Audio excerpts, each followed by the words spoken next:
Hello दोस्तों, तो क्या हाल है आप लोगों के।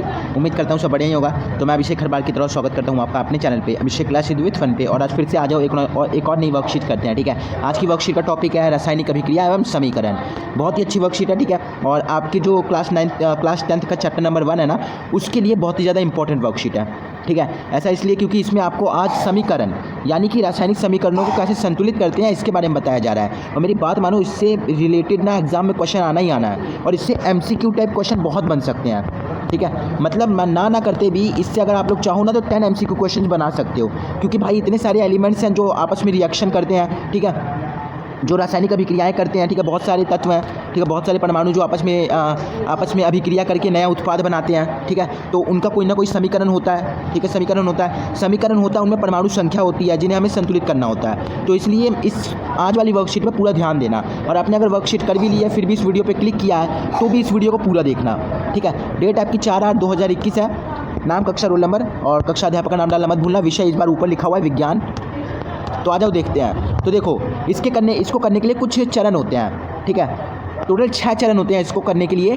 उनमें से पहले चरण की बात कर लेते हैं। ठीक है, जो पहला चरण है, तो पहला चरण है चरणबद्ध संतुलित करना। यानी अगर आपको चरणबद्ध संतुलित करना है, यानी किसी को समझाना है, तो आप उसे चरणबद्ध करते हो। ठीक है, यानी रासायनिक अभिक्रिया को चरणबद्ध करते हो, जिसे इंग्लिश में हिट एंड ट्रायल मेथड कहते हैं।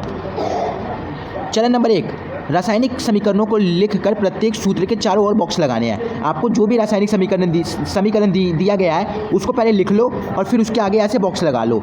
यहाँ पर हमें दिया गया है आयरन और हाइड्रो ऑक्साइड, यानी कि लोहा और पानी। ये पानी नहीं है, ये पानी भाप की फॉर्म में है, यानी गैस की फॉर्म में है। ठीक है, अब जब लोहा वाष्प के संपर्क में आता है, तो वो फेरिक ऑक्साइड और हाइड्रोजन गैस बनाता है। ये फेरिक ऑक्साइड जो है ना, ये जंग लगा हुआ लोहा होता है। ठीक है, जंग लगा हुआ लोहा, और हाइड्रोजन गैस निकलती है। तो इसे हमने ऐसे कैसे लिख लिया। अब देखो, यहाँ पर 1 है। ठीक है, यहाँ पर आयरन 1 है, यहाँ पर आयरन 3 है। ये संतुलित नहीं है, इसे संतुलित करेंगे। आओ फिर करते हैं। तो देखो, उसके बाद चरण नंबर 2 में क्या करना है आपको। चरण नंबर 2 में आपको परमाणुओं की संख्या को नोट कर लेना है। ठीक है, यानी आपको कुछ नहीं करना, जो तत्व दिए गए हैं उन तत्वों को लिख लो, अभिकारक को लिख लो, ये अभिकारक है, और जो उत्पाद बना उसे लिख लो, ये उत्पाद है। इंग्लिश में इसे रिएक्टेंट और इसे प्रोडक्ट कहते हैं। ठीक है, तो ये हो गया अपना अभिकारक, ये होगा अपना प्रोडक्ट, इसे लिख लो। अभिकारक के साइड जो आयरन है वो 1 है, और उत्पाद के साइड आयरन 3 है। ठीक है, हाइड्रोजन जो है वो अभिकारक के साइड 2 है, और उत्पाद के साइड 2 है। तो ये तो चलो बैलेंस है। ठीक है, ये बैलेंस है। उसके बाद जो ऑक्सीजन है वो अनबैलेंस है। ऑक्सीजन अभिकारक के साइड यानी इस साइड 1 है, और इस साइड 4 है। ठीक है, यानी हमें किस चीज़ को बैलेंस करना है, हमें इसको बैलेंस करना है, इसको बैलेंस करना है। तो आओ करते हैं नेक्स्ट पेज पे। तो चरण नंबर 3 तक देख लिया होगा, चरण नंबर 4 देख लेते हैं। ठीक है, चरण नंबर 4 और देख लो। सॉरी, अभी चरण नंबर 3 देखना है। तो आओ देख लेते हैं ना, कोई बड़ी बात थोड़ी ना यार अपने लिए।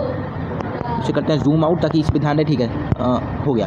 तो सबसे अधिक परमाणु वाला जो तत्व है, ठीक है, सबसे अधिक परमाणु वाला जो तत्व है, चाहे वो अभिकारक के साइड या उत्पाद के साइड हो, ठीक है, उसे उचित गुणांक का मतलब मल्टीप्लाई। ठीक है, यानी ऐसी संख्या जो उन दोनों को बराबर कर दे, उसे लगाकर संतुलित करना होता है। अब देखो, इस साइड और इस साइड सबसे ज़्यादा परमाणु किसके पास है, ऑक्सीजन के पास है। ऑक्सीजन के पास है ना, तो सबसे पहले हमें किसे संतुलित करना होगा, हमें ऑक्सीजन को संतुलित करना होगा। ऑक्सीजन को संतुलित कैसे करेंगे, देखो मैं बताता हूँ। यहाँ पर 1 है, यहाँ पर 4 है। ठीक है, यहाँ पर 4 है, तो आप ऐसे नहीं करोगे, आपको यहाँ पर बॉक्स भी बनाने होंगे। ठीक है, ऐसे बॉक्स बना लेना। हालांकि हम इसे संतुलित कर रहे हैं तो हम बॉक्स नहीं बनाएंगे, क्योंकि हमने एक बार दिखा दिया ना कि हाँ ये हमारा समीकरण है। एक बार हमने दिखा दिया तो हमें बॉक्स बनाने की ज़रूरत नहीं है। तो देखो क्या करेंगे, इस साइड 4 है ना, इस साइड 4 है, तो मैं क्या करूँगा, मैं इस साइड ऐसे 4 लिख दूँगा। ठीक है, इस साइड 4 लिखने से क्या होगा, हाइड्रोजन तो 8 हो जाएगा बट ऑक्सीजन 4 हो जाएगा। ठीक है, मैं बताता हूँ। यहाँ पर देखो, हाइड्रोजन 2 है, यानी 4 की गुणा हो जाएगी 2 से, और यहाँ पर ऑक्सीजन 1 है, तो 4 की गुणा हो जाएगी 1 से। तो ऑक्सीजन तो हो गया अपना 4, ऑक्सीजन तो हो गया 4। एक परेशानी आ गई कि हाइड्रोजन जो है ना वो 2 से 8 हो गया। 2 से 8 कैसे हो गया, अरे मेरे भाई यहाँ 2 था ना, 2 की गुणा हो गई 4 से, तो 8 हो गया। ठीक है, अब यहाँ परेशानी ये आई कि ये 8 हो गया, अब इसे भी मुझे बैलेंस करना होगा। तो अब ये चरण नंबर 4 क्या कह रहा है, सभी तत्वों के परमाणुओं को चरण 3 की भांति संतुलित करना है। एक बार जब आपने सबसे ज़्यादा परमाणु वाले तत्वों को संतुलित कर दिया, उसके बाद आप फ्री हो जाते हो। आप किसी भी तत्वों को पहले संतुलित कर सकते हो, चाहे पहले आयरन को कर लो, चाहे हाइड्रोजन तो हो गया, अभी एक चीज़ और करते हैं, यहाँ पर अपना 4 था और यहाँ पर अपना 2 ही है, ठीक है। यहाँ पर अपना हाइड्रोजन जो है वो 8 हो गया और यहाँ पर 2 ही है, तो मैं क्या करूँगा, इसके आगे ऐसे 4 लगा दूँगा। 4 लगाने से क्या होगा, हाइड्रोजन जो कि 4 लगाने पर 2 से गुणा हो जाएगा और बन जाएगा 8, तो बराबर हो गया ना। तो सेम चीज़ हो गई। अब अपना पूरा इक्वेशन संतुलित हो गया। देखो यहाँ पर 4H2O हो गया और यहाँ पर है 4, यहाँ पर भी ऑक्सीजन 4 है, यहाँ पर भी ऑक्सीजन 4 है, तो ये दोनों हो गए बैलेंस। अब यहाँ पर प्रॉब्लम ये आई कि ये जो है ना ये 8 था, तो इसे भी मुझे 8 बनाना था, तो इसके आगे मैं 4 लगा दूंगा। 4 लगाने से मल्टीप्लाई हो जाएगी 2 से, तो ये बन जाएगा 8, ठीक है। अब बचा आयरन। आयरन यहाँ पर 3 है और यहाँ पर एक है। देखो यहाँ पर 1 है, यहाँ पर 3 है, तो मैं क्या करूँगा, इसकी गुणा कर दूंगा 3 से। 3 से गुणा करूँगा तो मेरे को मिलेगा 3। तो मुझे कुछ नहीं करना, मुझे बस आयरन के आगे 3 ऐसे लगा देना है, हो गया मेरा संतुलित हो गया यार, बस यही था। अब देखते हैं आगे के चरण, तो आ जाओ देख लेते हैं चरण नंबर अपना कौन सा है। अच्छा 3 और 4 तो देख लिया हमने ना, 5 और 6 देखते हैं, 5 और 6, फिर उसके बाद क्वेश्चन आंसर करेंगे। तो 5 क्या है, अभिकारक एवं उत्पाद की भौतिक अवस्था लिखिए। भौतिक अवस्था क्या होती है, भौतिक अवस्था 4 में बटी होती है, एक सॉलिड, लिक्विड, गैस और एक्वस। सॉलिड, लिक्विड, गैस, इसके बारे में हम क्लास 9th में अच्छे से डिटेल कर चुके हैं।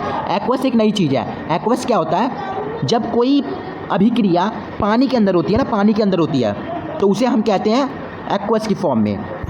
इसे आप कह सकते हो जलीय विलयन, ठीक है, जलीय विलयन। जब कोई समीकरण जलीय विलयन के अंदर होता है तो उसको हम एक्वस की फॉर्म में दर्शाते हैं, ठीक है। इसके लिए आपको चैप्टर नंबर जो 10वीं का चैप्टर नंबर 1 है उसे थोड़ा अच्छे से पढ़ना होगा। तो अब आपने सब कुछ संतुलित कर दिया। इसके बाद क्या करना, हमें इसकी फॉर्म लिखनी है। तो आयरन सॉलिड होता है, किसी को फेंक के मार दोगे मर जाएगा अगला। पानी गैस की फॉर्म में है, यानी वाष्प है।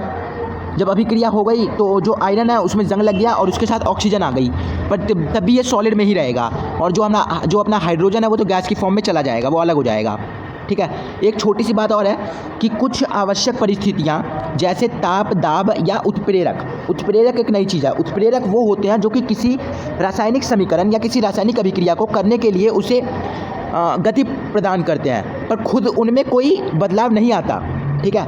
ऐसे तत्व जो अन्य रासायनिक समीकरणों को गति प्रदान करते हैं जिससे वो तेज़ी से होते हैं, पर इनमें कोई बदलाव नहीं आता। आगे आने वाले वर्कशीट में हम उत्प्रेरक के बारे में बात करेंगे, पर अगर आपको उत्प्रेरक के बारे में अधिक जानकारी चाहिए तो आप क्लास 10th के चैप्टर नंबर 4 कार्बन एवं उसके यौगिक, वो चैप्टर देख सकते हो, ठीक है। उसमें आपको निकेल नामक उत्प्रेरक का ज्ञान हो जाएगा। तो ठीक है, इतना ही था, ठीक है। बहुत ईजी था ये प्रोसेस। अब बात करते हैं प्रश्न उत्तर की। तो प्रश्न उत्तर आप लोग देख लो, ठीक है, बहुत ईजी प्रश्न उत्तर है। अच्छा, ये प्रश्न नंबर 1 ये थोड़ा देख लेना, थोड़ा आराम से देखो कि किस नियम को ध्यान में रखकर रासायनिक समीकरण को संतुलित किया जाता है। नियम को परिभाषित करना है। तो द्रव्यमान संरक्षण का नियम, एक नियम होता है द्रव्यमान संरक्षण का नियम, ठीक है, आपने पढ़ा है क्लास 9th में, जिसे इंग्लिश में कहते हैं लॉ ऑफ मास कंजर्वेशन। तो इसको ध्यान में रखकर किसी भी रासायनिक समीकरण को संतुलित किया जाता है। अब इसकी परिभाषा देख लो, किसी भी रासायनिक अभिक्रिया में द्रव्यमान को ना तो निर्माण किया जा सकता है और ना तो उनका विनाश किया जा सकता है। इसको डाल्टन नामक वैज्ञानिक ने खोजा था, ठीक है। रासायनिक अभिक्रिया के पहले यानी अभिकारक और उसके बाद यानी जब उत्पाद बन जाएगा उसमें अभिकारक जब तत्व होते हैं उनकी परमाणु संख्या हमेशा समान होनी चाहिए। ये कहता है द्रव्यमान संरक्षण का नियम। इसे थोड़ा ध्यान से पढ़ोगे ना तो आपको इसकी डेफिनेशन अच्छे से समझ में आ जाएगी। ये उल्टा ऐसे सीधा करना पड़ेगा, इसे एडिट कर लेता हूँ पहले मैं। अब आज की वर्कशीट के जो लास्ट प्रश्न है, लास्ट तो नहीं कह सकता मैं, इसमें ये डिवाइड है, ठीक है, काफ़ी सारे प्रश्नों में। प्रश्न नंबर 2 क्या कह रहा है, एक मिनट मैं इसे ऐसे कर लेता हूँ। निम्न कथनों को रासायनिक समीकरण के रूप में लिखना है पहले तो, ठीक है, पहले रासायनिक समीकरणों के रूप में लिखना है और फिर उन्हें संतुलित करना है। अच्छा, आप लोग चाहो अगर आप लोग नए हो, आपने क्लास 10th का चैप्टर नंबर 1 नहीं पढ़ रखा, तो जो चरण दिए गए थे ना उन चरणों को फॉलो करके इनको संतुलित करना, ठीक है। आपका बहुत हेल्प हो जाएगी, मतलब बहुत हेल्प हो जाएगी आपकी, बहुत ज़्यादा हेल्प हो जाएगी। उन चरणों को देख के इसे संतुलित करना। और अगर आपने चैप्टर नंबर 1 पढ़ रखा है ना तो आप इसे डायरेक्ट कर सकते हो, क्योंकि आपके दिमाग को पता है कि हाँ ये कौन से चरणों में कैसे करना है, ठीक है। पर अगर आपने नहीं पढ़ रखा तो प्लीज़ मेरी बात को मानना और उसे उन चरणों को फिर से पढ़ना और अच्छे से करना, चाहे जितना टाइम लगे आपको, चाहे जितना टाइम लगे इनको संतुलित करने में, बट खुद से करोगे ना तो मज़ा अलग ही आएगा। तो जिंक और सिल्वर, जिंक है और सिल्वर नाइट्रेट है, ठीक है, जिंक है और सिल्वर नाइट्रेट है। अभिक्रिया का निशान लगा दिया, अभिक्रिया करके सिल्वर और जिंक नाइट्रेट बना रहे हैं, यानी सिल्वर बना रहे हैं और जिंक नाइट्रेट बना रहे हैं। और इसे संतुलित देखो कैसे किया हुआ है, संतुलित ऐसे हो गया। ये इस साइड 2 है तो इस साइड 2 नहीं था तो इस साइड 2 लगा दिया, ठीक है, और बाकी सब तो पहले से ही संतुलित है, ठीक है। ये आपका ये जो है ना ये आपका थोड़ा आपको दिखाई नहीं दे रहा होगा, ऐसे इसे लिख देता हूँ मैं यहाँ पे, इसे यहाँ पर लिख रहा हूँ, देख लो ZnNO3 और 2, ठीक है, ऐसे लिखा हुआ है ये बैलेंस हो गया, ठीक है। उसके बाद है पोटेशियम आयोडाइक लेड नाइट्रेट।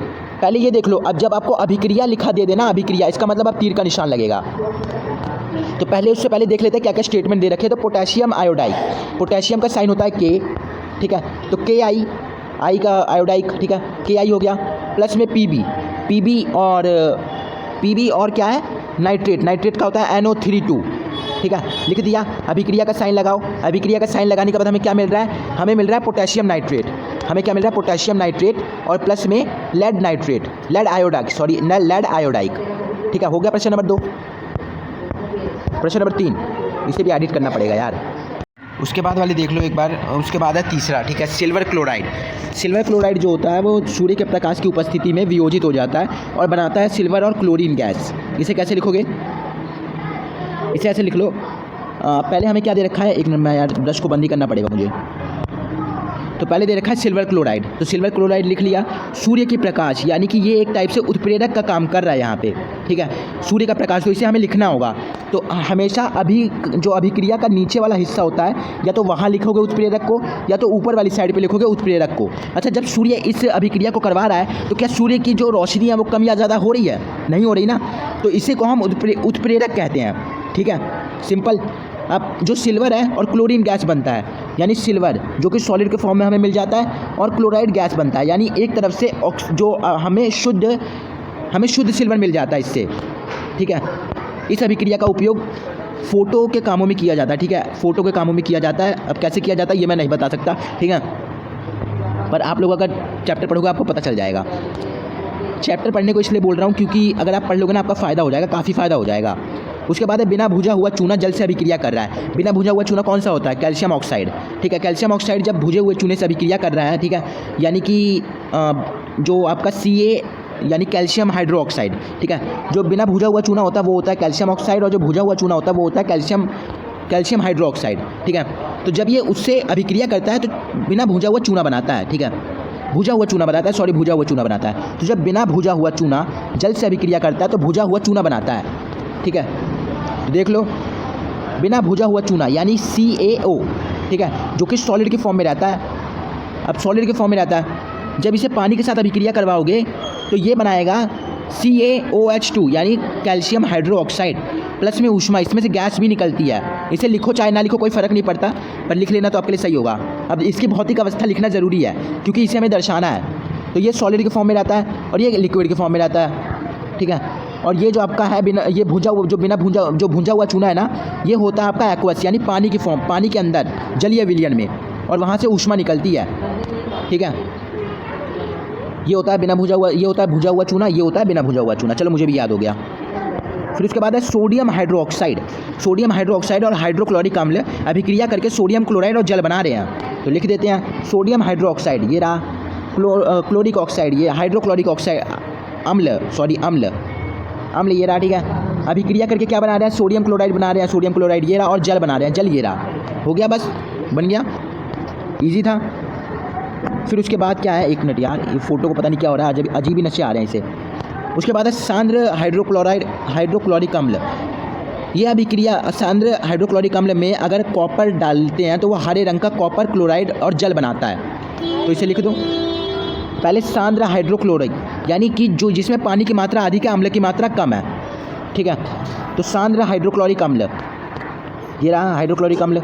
उसके बाद है कॉपर डाल दिया, डालने से हमें क्या मिल रहा है, हरे रंग का विलयन मिल रहा है जिसे हम कॉपर क्लोराइड कह रहे हैं, और हमें जल मिल रहा है, बस लिख दिया, ठीक है। उसके बाद बेरिलियम क्लोराइड और सोडियम सल्फेट के जलीय विलयन आपस में अभिक्रिया करके जल में घुलनशील बेरियम सल्फेट और सोडियम क्लोराइड बनाते हैं, तो ठीक है ना, इसे लिख देते हैं। तो बेरिलियम क्लोराइड, ये रहा आपका बेरिलियम क्लोराइड, सोडियम सल्फेट ये रहा, ये दोनों जलीय विलयन में है, यानी दोनों एक्वस की फॉर्म में है, ठीक है, दोनों एक्वस की फॉर्म में है। अब यह अभिक्रिया करके क्या बना रहे हैं, अभिक्रिया करके जल में घुलनशील बेरियम सल्फेट और सोडियम क्लोराइड का निर्माण कर रहे हैं, और आपकी ये इक्वेशन बैलेंस भी है। तो ये थी हमारी आज की वर्कशीट। उम्मीद करता हूँ आपको आज की वर्कशीट बिल्कुल अच्छे समझ में आई होगी। अगर कुछ समझ में नहीं आया तो मुझे बता देना, ठीक है, कमेंट करके। और प्लीज़ इस वीडियो को कर देना लाइक, आपके लिए काफ़ी मेहनत करता हूँ मैं। और चैनल को कर देना सब्सक्राइब। एकदम से ऐसे वीडियो बना के भाग नहीं जाता, ठीक है, अच्छे से समझाता हूँ चाहे जितना टाइम लगे। तो चैनल को कर देना वीडियो को करना लाइक और चैनल को करना सब्सक्राइब, ठीक है। बेल आइकन को ऑलवेज ऑन रखना ताकि नोटिफिकेशन मिलती रहे। मैं मिलता हूँ आपसे नेक्स्ट वीडियो में, तब तक के लिए थैंक्स फॉर वॉचिंग।